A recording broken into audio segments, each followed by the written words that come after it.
Bonjour tout le monde, ici Marie-Hélène Rézy pour la vidéo questions et réponses de la semaine. Alors, à toutes les semaines, je réponds à une question que vous me posez sur ma page Facebook professionnelle qui touche votre pratique, que vous soyez coach ou professionnel qui offrez un service. Parce que ma spécialité, c'est de créer une pratique pleine rapidement et tout le temps. Je parle aussi de la foi et je parle aussi, bien sûr, de votre confiance afin de la rendre béton et votre estime personnelle pour jouer plus grand. Alors, la question me vient cette semaine de Daniel Como. Alors, allô Daniel, un gars cool parmi notre gang de femmes. Et Daniel m'écrit: Bonjour, je suis à réviser mes tarifs en massothérapie. Voici ma question. Comment faire pour savoir si mes tarifs reflètent ma juste valeur et arrêter de penser que mes clients vont dire qu'ils trouvent ça trop cher? Merci de me lire. Alors, voici ma réponse. Je pense qu'en termes de tarifs, un exercice qui vient nous consolider dans le droit de charger et la permission qu'on veut se donner dans nos prix, parce que c'est beaucoup ça, c'est une question de permission et de se donner le droit. C'est l'exercice suivant que j'aime faire à mes clients. Alors, la première chose que je vais vous demander de faire, c'est de faire un vrai budget avec vos vrais besoins au complet, que ce soit les vêtements ou que ce soit les vacances, mais un bon budget pour bien en vivre de votre art. Combien vous aimeriez gagner pour être bien? Ça, c'est la première chose. Parce qu'un coach qui se sent en survie ou un professionnel, c'est pas sexy. Ça, c'est la première chose. La deuxième chose, donc vous donnez une première permission dans ce sens-là et une première, comme qu'est-ce qui serait correct pour commencer? On n'ira pas avec le million de revenus pour le moment parce que la transition va être trop grande et vous allez perdre des clients. Mais qu'est-ce qui serait correct pour bien en vivre pour le moment et vous sentir aligné puis reconnu?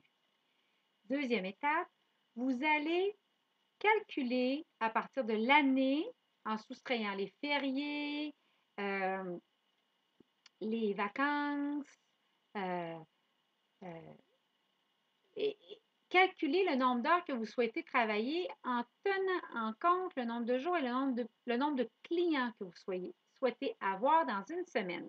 Alors vraiment, en arriver à vos heures réelles que vous voulez travailler et facturables. Par la suite, vous allez diviser le revenu que vous voulez vous donner, les honoraires que vous voulez recevoir pour votre talent, et vous allez diviser ça par le nombre d'heures réelles facturables que vous voulez charger. Ça, Daniel, devrait dans un premier temps vous aligner avec ce que vous devriez charger et vous donner la permission de bien vivre de votre art. Et j'aurais envie d'ajouter, Daniel, une question pour la route parce que j'aime bien les questions puissantes pour approfondir une croyance, puis s'en donner une nouvelle ou un mindset ou une prise de conscience. La question que je vous donnerais suite à ce conseil de cette semaine serait la suivante. Euh,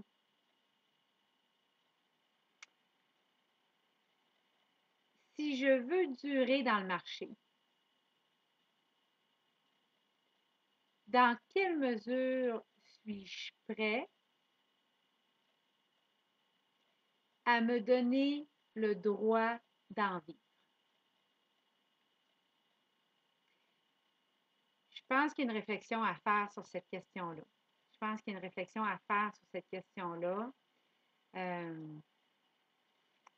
C'est ma croyance qu'à partir du moment où on se dit que j'ai le droit d'en vivre, puis que je veux durer des années, puis que c'est correct que j'en souffre pas de mon métier, puis que je crève pas de faim, euh, énergétiquement, outre les tarifs, parce que ça, c'est physique, mais énergétiquement, ce que vous allez présenter à votre client va créer un chiffre tel que ça n'arrivera même plus dans l'énergie, ça ne se présentera plus, ce genre de situation-là.